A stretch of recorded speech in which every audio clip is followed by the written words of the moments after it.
The topic that I want to share to you this afternoon, building with a kingdom mindset.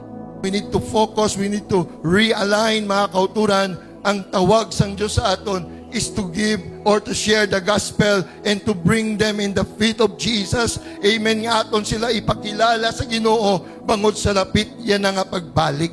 But we need to shift our mind to eternal. We need to shift our heart, amen, to this earthly pursuit and to heavenly priorities. We need to seek God first, amen, in His righteousness.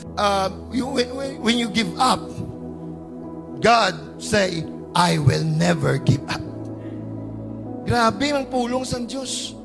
Kung ikaw magasiling nga dumauntat ka na, ang Ginoo hindi maguntat sa aton. It means, mga kauturan, sa sininga panahon, mga kauturan, kung pamatian mo lang ang mga hambalanon katao, madismaya ka, madiscourage ka. But we need to listen and we need to have a kingdom mindset because we have an assignment. Amen. Pwede naton marason, Lord, hindi na ako makapadayon bangod sa amo nga sitwasyon. But I want to take the challenge, the assignment, the kingdom, amen, of God that we need to establish. We need to share the gospel sa piyak sa mga gumuntang, sa piyak sa mga negatibo. I need to say that God is good. God, amen, is coming soon. We need to prepare. We need to be ready of His second coming.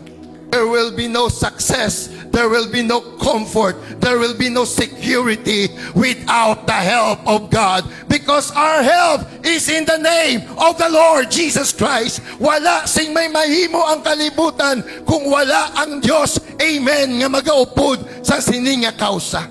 Just put your trust in the Lord. Siling pa ni MacArthur, amen, in this world there is no security, only opportunity. We live here because of the opportunity. Opportunity to live because God's grace is always sufficient for us. Amo ning rason nga nagakabuhi kita, bangod niyang grasya lang gidya sang Dios nagapabilin sa aton. Wala sing kasiguruhan nga hambalon ta kamo sa sining kalibutan.